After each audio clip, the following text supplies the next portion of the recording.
किस पाप के कारण स्त्रियों का गर्भ गिर जाता है। मित्रों, आप सभी ने देखा होगा कि कुछ स्त्रियां गर्भवती तो होती हैं, किंतु उनका बच्चा समय से पहले ही पैदा हो जाता है, जिससे उस बच्चे की मौत हो जाती है और कई स्त्रियों को तो मरा हुआ बच्चा पैदा होता है। मित्रों, आज के इस वीडियो में हम आपको इसी के बारे में बताएंगे कि किस पाप के कारण स्त्रियों का गर्भ गिर जाता है और वो कौन से कार्य हैं जो एक गर्भवती स्त्री को कभी नहीं करने चाहिए, नहीं तो उसका गर्भ गिर जाता है। और भगवान विष्णु ने इसके बारे में क्या बताया है, जानेंगे एक महत्वपूर्ण कथा के माध्यम से। मित्रों, एक समय की बात है जब माता लक्ष्मी भगवान विष्णु से मिलने जाती हैं, तो माता लक्ष्मी को देखकर भगवान विष्णु ने कहा, हे देवी, क्या बात है, आज आप अचानक मुझसे मिलने क्यों आई हैं? तब माता लक्ष्मी ने कहा, प्रभु, आज जब मैं पृथ्वीलोक पर भ्रमण कर रही थी तो मैंने देखा कि कुछ स्त्रियां गर्भवती तो होती हैं, किंतु समय से पहले ही उनका गर्भ गिर जाता है।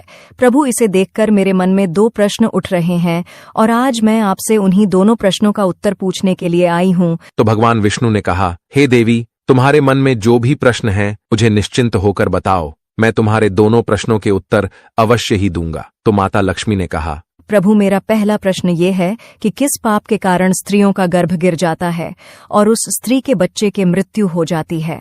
और मेरा दूसरा प्रश्न ये है कि कौन सी स्त्री के भाग्य में पुत्र की प्राप्ति नहीं होती है और वो पूरा जीवन निसंतान रहती है। तो भगवान विष्णु मुस्कुराते हुए बोले, हे देवी, आज आपने इन प्रश्नों का उत्तर पूछकर संपूर्ण मानव जाति का कल्याण कर दिया है, किंतु इस प्रश्नों का उत्तर मैं आपको एक कथा के माध्यम से दूंगा और इस कथा को सभी स्त्रियों तथा सभी पुरुषों को अवश्य ही सुनना चाहिए, क्योंकि इस कथा को सुनकर आपको पता चल जाएगा कि किस श्राप के कारण स्त्रियों का गर्भ गिर जाता है तथा वो कौन सी स्त्री है जिसके भाग्य में पुत्र की प्राप्ति नहीं होती है और पुत्र की प्राप्ति के लिए उसे क्या करना चाहिए। तो माता लक्ष्मी ने भगवान विष्णु से कहा, आप कथा सुनाइए प्रभु, मैं कथा को पूरा मन लगाकर अंत तक सुनूंगी। तो कथा को सुनाते हुए भगवान विष्णु ने कहा, एक समय की बात है जब एक नगर में एक बहुत अधिक धनवान सेठ रहता था। वो इतना अधिक धनवान था कि उसके घर में किसी चीज की कोई कमी नहीं थी।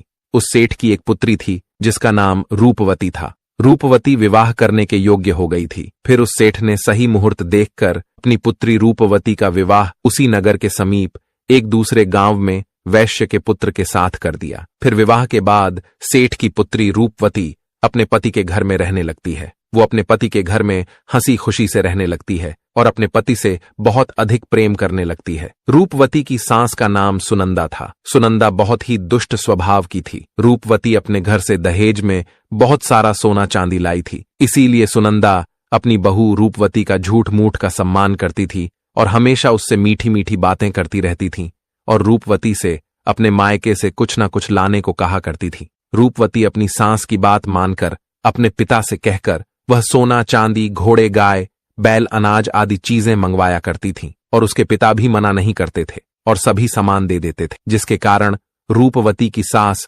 उससे बहुत खुश रहती थी। फिर इस तरह रूपवती की सास का लालच दिन प्रतिदिन बढ़ता जा रहा था और वो रूपवती के मायके का सब कुछ हड़पना चाहती थी, क्योंकि उस सेठ का कोई पुत्र नहीं था, इसीलिए सारा कुछ रूपवती का ही था। फिर इस तरह काफी दिन तक चलता रहा और उसकी सास उसे अपनी बातों में बहला फुसलाकर उसके मायके से सारी सामानें मांगा लिया करती थी। लेकिन भोली भाली रूपवती इस बात से अनजान थी कि उसकी सास उसके पिता का सारा कुछ हड़पना चाहती है और रूपवती का पति संजय भी अपने मां की ही बात मानता था। इसीलिए उसके घर में रूपवती की सास जो कहती थी वही होता था। उसके घर में सारा काम उसकी मां के कहने से ही होता था और रूपवती का पति संजय दोनों ही सुनंदा का कहना मानते थे। इसीलिए उनके घर में कभी भी क्लेश नहीं होता था और सब खुशीपूर्वक रहते थे। इस तरह कुछ साल बीतने के बाद रूपवती गर्भवती हो गई। जब उसकी सास को इस बात का पता चला तो वो बहुत खुश हो गई। उसने तुरंत ही रूपवती के माता पिता को इस बात की सूचना दी और साथ में बड़ी बड़ी वस्तुओं की मांग की। जब रूपवती के पिता ने इस बात को सुना तो वो भी बहुत अधिक प्रसन्न हुए और फिर अगले ही दिन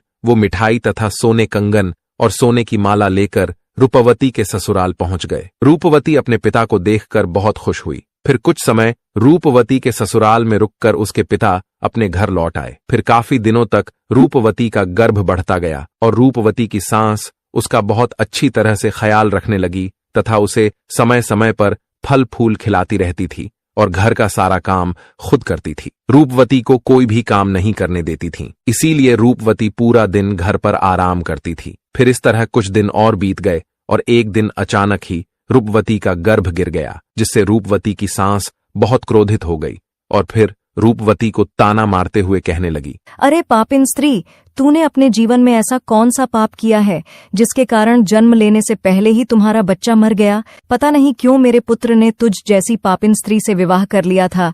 मेरे बेटे का तो जीवन ही नष्ट हो गया। अपनी सास की ये बात सुनकर रूपवती बहुत दुखी होकर कहने लगी, सासू माँ, इसमें मेरा क्या दोष है? मैंने अपने जीवन में कोई पाप नहीं किया है, फिर भी पता नहीं क्यों मेरे साथ ऐसा हो रहा है। तब उसकी सास कहने लगी, अरे दुष्ट स्त्री, तूने जरूर अपने जीवन में घोर पाप किया है, इसी कारण तेरा गर्भ गिर गया है। फिर कथा को आगे बताते हुए भगवान विष्णु माता लक्ष्मी से कहते हैं, हे देवी, अब कथा को बहुत ध्यान से सुनना, क्योंकि यहीं से आपको पता चलेगा कि किस पाप के कारण स्त्री का गर्भ गिर जाता है। तो माता लक्ष्मी ने कहा, ठीक है। फिर उसी के बाद से रूपवती की सास उसे हमेशा ताने मारने लगी और घर का सारा काम भी उसी से कराती थी और खुद कोई भी काम नहीं करती थी। रूपवती की सास उससे इतना काम कराती थी कि रूपवती को अब सही से खाना खाने का भी समय नहीं मिलता था, और जब सब लोग भोजन कर लेते थे उसके बाद ही वो भोजन करती थी। वो अपनी सास के सामने आने से भी डरने लगी। फिर इस तरह कुछ महीने और बीत जाने के बाद रूपवती दोबारा से गर्भवती हो गई,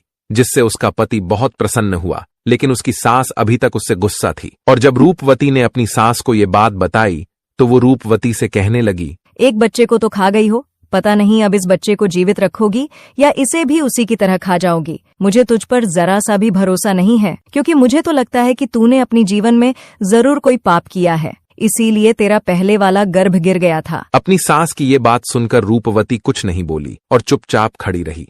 फिर धीरे धीरे रूपवती का गर्भ बढ़ता गया और गर्भवती होते हुए भी वो घर का सारा काम करती थी, लेकिन फिर भी उसकी सास को उस पर जरा सी भी दया नहीं आती थी। फिर इस तरह करते करते अब रूपवती के गर्भ को 9 महीने पूरे हो गए। अब बच्चे के जन्म होने का समय बिल्कुल नजदीक आ गया था। फिर रूपवती ने एक बालक को जन्म दिया, किंतु वो बच्चा कुछ बोल नहीं रहा था और न ही रो रहा था। फिर रूपवती ने देखा तो उसका बच्चा मरा हुआ था। अपने मरे हुए बच्चे को देखकर वो बहुत जोर जोर से रोने लगी। फिर जब रूपवती की सास को इस बात का पता चला तो वो बहुत गुस्सा हुई और रूपवती से कहने लगी, तू एक पापिन स्त्री है, तभी तेरा ये दूसरा बच्चा भी मर गया है। मुझे तो पहले से ही शक था कि तूने अपने जीवन में जरूर कोई घोर पाप किया है, इसीलिए तेरे साथ ऐसा होता है और इसीलिए तेरा ये पुत्र भी मर गया है। अगर तू मेरे घर में ज्यादा दिनों तक रहेगी तो तू मेरे भी घर का नाश कर देगी, इसीलिए अब तुझे इस घर में रहने की कोई जरूरत नहीं है। तो रूपवती कहने लगी, सासू माँ, अब मैं कहाँ जाऊँ?